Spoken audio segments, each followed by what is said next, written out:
Hello guys, നമ്മളിത് ഇതിൽ മുട്ട നമ്മൾ ഓംലെറ്റ് ഉണ്ടാക്കില്ല അതേമാതിരി തന്നെ ഉണ്ടാക്കി വെച്ചിട്ടുണ്ട് കേട്ടോ.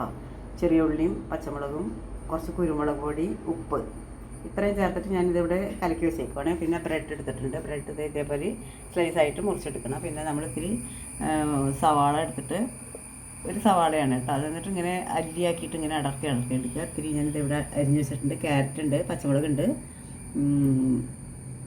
സവാള അരിഞ്ഞത് ചെറുതുണ്ട്. എന്നിട്ട് അവിടെ ഒരു ചീസ് കൊടുത്ത് വെച്ചിട്ടുണ്ട് കേട്ടോ. നമ്മളിപ്പോൾ ഉണ്ടാക്കാൻ പോണത് ബ്രെഡ് പിസ്സയാണ് കേട്ടോ. ബ്രെഡ് കൊണ്ടുള്ള പിസ്സ. അപ്പോൾ അത് വളരെ ഈസി ആയിട്ട് ഉണ്ടാക്കാം. അപ്പോൾ അതിന് ഞാനിത് ഇത്തിരി വെജിറ്റബിൾ ഓയിൽ ഇതിലേക്ക് ഒഴിച്ച് വെച്ചിട്ടുണ്ട് കേട്ടോ. എന്നിട്ട് നമ്മുടെ ഈ ബ്രെഡ് ഇങ്ങനെ ഓരോന്നായിട്ട് ഇങ്ങനെ വെച്ച് കൊടുക്കുക. ഇങ്ങനെ വെച്ച് കൊടുക്കുക കേട്ടോ. പിന്നെ അത് ഇങ്ങനെ വെക്കുക. എന്നിട്ട് ബാക്കി ഇവിടെയൊക്കെ ഫില്ല് ചെയ്യണം. ഞാൻ ഫില്ല് ചെയ്തിട്ട് കാണിക്കാം. ഇതാ എല്ലാം ഫില്ല് ചെയ്ത് വെച്ചിട്ടുണ്ട് കേട്ടോ. ബാക്കിയുള്ള ഭാഗത്ത് ഇതേമാരിട്ട കഷ്ണങ്ങളൊക്കെ വെച്ചിട്ട് ഇതേമാതിരി ഇങ്ങനെ വെച്ചിട്ട് നമ്മളിത് ഫില്ല് ചെയ്ത് കൊടുക്കുക കേട്ടോ. ഇനി നമുക്ക് ഈ ഗ്യാപ്പിലൊക്കെ നമുക്ക് ഇത്തിരി ഈ മുട്ട നമ്മൾ അടിച്ചു വെച്ചിട്ടില്ലേ, ഈ മുട്ട ഇങ്ങനെ ഒഴിച്ചു കൊടുക്കുക. കുറേശ്ശായിട്ട് ഇങ്ങനെ ഒഴിച്ചു കൊടുക്കുക. എല്ലാ ഗ്യാപ്പിലും ഒഴിച്ചു കൊടുക്കണം കേട്ടോ.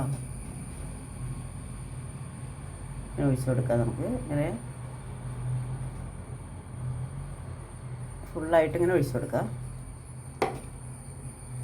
ഇപ്പം ഇതാ ഞാനിവിടെ എല്ലാം സെറ്റ് ചെയ്തിട്ടുണ്ട് കേട്ടോ. ഇനി നമുക്കിത് തീ കത്തിച്ച് കൊടുക്കാം.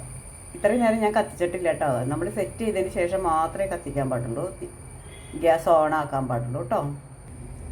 പിന്നെ നമുക്കിത് ഒറിഗാനോ ഒരു നുള്ളിട്ട് കൊടുത്താൽ മതി കേട്ടോ. അതാണ് ടേസ്റ്റ് മേക്കർ, പിസ്സയുടെ ടേസ്റ്റ് മേക്കർ. നമ്മൾ ബ്രെഡ് പിസ്സയല്ല ഉണ്ടാക്കുന്നത്. അപ്പോൾ അതിന് ആണ് ഒറിഗാനോ ഇടാം. പിന്നെ കസൂരി മെഹന്തി എന്ന് പറഞ്ഞാൽ ഉലുവയിലാണ്. അറിയാത്ത ആൾക്കാർക്കാണ് കേട്ടോ പറഞ്ഞു തന്നത്.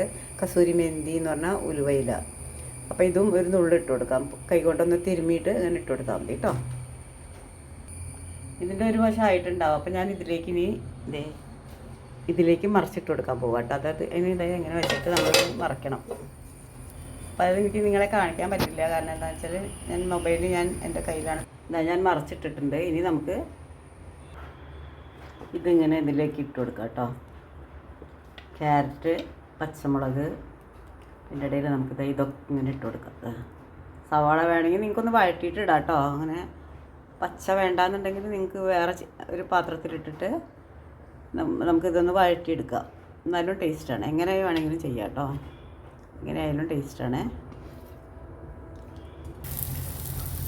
സവാള ഇതുപോലെ ഒന്ന് വഴറ്റിയെടുക്കണം കേട്ടോ. ഹൈ ഫ്ലെയിമിൽ ഇട്ടിട്ട് 1 മിനിറ്റ് മാത്രം കുക്ക് ചെയ്യുക. ലാസ്റ്റ് നമുക്കിത് ചീസ് ഇങ്ങനെ ഇട്ട് കൊടുക്കാം കേട്ടോ. ചീസും കൂടി ഇട്ട് കഴിഞ്ഞാൽ പിന്നെ എന്നിട്ട് അതൊന്ന് മെൽറ്റായി കഴിഞ്ഞാൽ നമ്മുടെ പരിപാടി കഴിഞ്ഞു. അങ്ങനെ ഓരോരോ കഷ്ണമായിട്ട് ഇങ്ങനെ ഇട്ട് കൊടുക്കാം കേട്ടോ. ഞാൻ ഇട്ട് കൊടുക്കട്ടെ. ഇങ്ങനെ ചീസ് ഇട്ട് കൊടുക്കണം. ചീസ് ഇട്ടു കേട്ടോ. ഇനി ഇത് മെൽറ്റായി കഴിഞ്ഞിട്ടുണ്ടെങ്കിൽ നമ്മുടെ pizza ready. Thanks for watching video. Thank you so much. By.